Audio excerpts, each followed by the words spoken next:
আসসালামু আলাইকুম everyone, welcome back to my channel. আজকের পর্বে ডিম আর পটলের একটা দুর্দান্ত রেসিপি শেয়ার করব।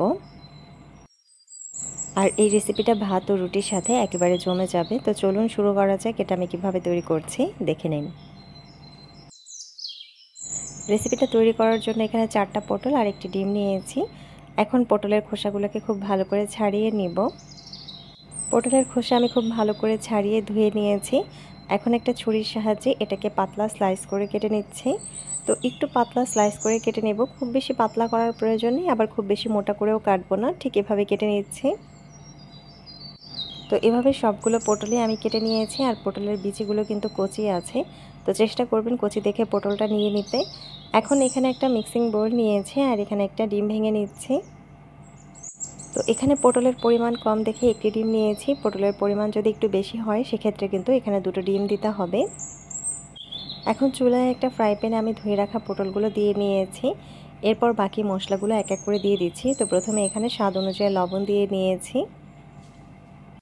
দিয়ে দিচ্ছি এখানে সামান্য পরিমাণ হলুদ গুঁড়া, চাইলে কিন্তু এখানে হলুদের গুঁড়াটা স্কিপ করতে পারেন। এরপর এখানে ফালি করা কাঁচামরিচ দিয়ে নিয়েছি 3টার মতো। দিয়ে দিচ্ছি এখানে 1 টেবিল চামচের মতো পেঁয়াজ কুচি। আর দিয়ে দিচ্ছি এখানে খুবই সামান্য পরিমাণ থেতো করা রসুন। এখানে প্রায় হাফ চা চামচের থেকে কম রসুন আছে। তো 2 কোয়া রসুনকে ভালো করে একটু থেতো করে নেবেন। এরপর এখানে সামান্য পরিমাণ পানি দিয়ে নিয়েছি। এখন চুলার আঁচটা একটু বাড়িয়ে দিয়ে এইটাকে খুব ভালো করে জাল করে নেব। তো সবগুলো উপকরণকে খুব ভালো করে একটা কাঁটার স্প্যাচুলা দিয়ে নাড়াচাড়া করে নিচ্ছি। তো বাড়িতে মাছ মাংস না থাকলে কিন্তু এই রেসিপিটা ট্রাই করে দেখতে পারেন। ভাতের সাথে কিন্তু এটা একেবারেই জমে যাবে, বা চাইলে কিন্তু এটা সকালের ব্রেকফাস্টে রুটির সাথেও খেতে পারবেন।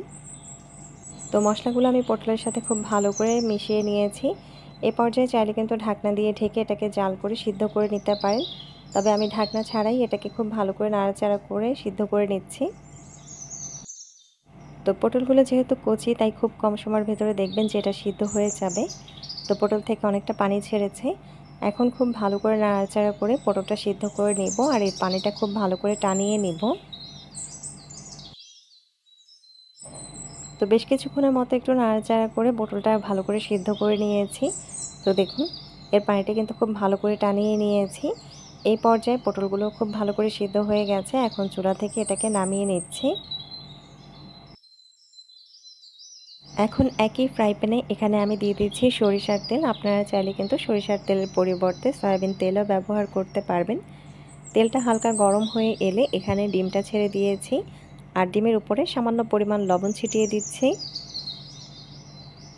তো 1 চিমটির মতো লবণ এখানে ছিটিয়ে নেবেন। এরপর এই ডিমটাকে খুব ভালো করে একটু ঝুরঝুরি করে ভেজে নিতে হবে। তো খুব ভালো করে ডিমটাকে ঝুরঝুরি করে ভেজে নিয়েছি। তো দেখুন এটা কিন্তু ভাজা হয়ে গেছে। এখন ডিমটাকে এই প্যানের এক সাইডে রেখে দিচ্ছি। এখন এই ফ্রাই প্যানের এক সাইডে আমি সামান্য পরিমাণ সরিষার তেল দিয়ে দিচ্ছি। তো খুবই অল্প পরিমাণের তেল এখানে আমি দিয়ে নিয়েছি। এরপর একটা শুকনা মরিচকে আমি ভেঙে দিচ্ছি। আর দিয়ে দিচ্ছি এখানে সামান্য পরিমাণ কালো জিরা। তো আপনারা চাইলে কিন্তু এখানে সাদা জিরাও ব্যবহার করতে পারেন, যে যেটা পছন্দ করেন সেভাবে কিন্তু এখানে জিরাটা ব্যবহার করবেন। তো কালো জিরার ফ্লেভারটা কিন্তু খুব ভালো লাগে, এর জন্য কালো জিরাটা দিয়ে নিয়েছি। খুব ভালো করে এটা ভেজে নিয়েছি। এখন এর ভেতরে আমি এই ভেজে রাখা পটলটা দিয়ে দিচ্ছি। তো পটলটা দেওয়ার সময় কিন্তু একটু নাড়াচাড়া করে নেবেন, তা না হলে কিন্তু মরিচটা পুড়ে যেতে পারে। তো খুব ভালো করে এখন এই সবগুলো উপকরণকে মিশিয়ে নিব। তো এ পর্যায়ে এটাকে খুব ভালো করে ভেজে নিতে হবে। তো একটু সময় নিয়ে এটাকে ভেজে নিব, ডিমের কাঁচা গন্ধটাও চলে যাবে আর খুব সুন্দর একটা ফ্লেভার আসবে। তো চুলার আঁচটা মোটামুটি লোতে রেখে এটা আমি খুব ভালো করে ভেজে নিয়েছি। তো দেখুন কালারটা খুব সুন্দরভাবে চেঞ্জ হয়ে গেছে। এটা কিন্তু ভালো করে ভাজা হয়ে গেছে, কোনো রকমের পানি কিন্তু এর গায়ে নেই। এখন এটাকে চুলা থেকে নামিয়ে নিচ্ছি আর একটা সার্ভিং প্লেটে এটাকে সার্ভ করে নিব। তো খুবই মজার এই পটল ভাজিটা অবশ্যই একবার হলেও ট্রাই করে দেখবেন। তো এই পটল ভাজিটা একবার বানিয়ে খেলে বারবার খেতে ইচ্ছে হবে, তখন আর অন্যভাবে পটল রান্না করতে ইচ্ছা হবে না। আশা করছি আমার আজকের রেসিপি আপনাদের সবার কাছে অনেক ভালো লেগেছে।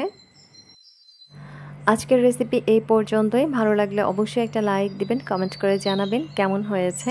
আর অবশ্যই আমার চ্যানেলটিকে সাবস্ক্রাইব করবেন, পাশে থাকা বেল আইকনটি ক্লিক করে দিবেন।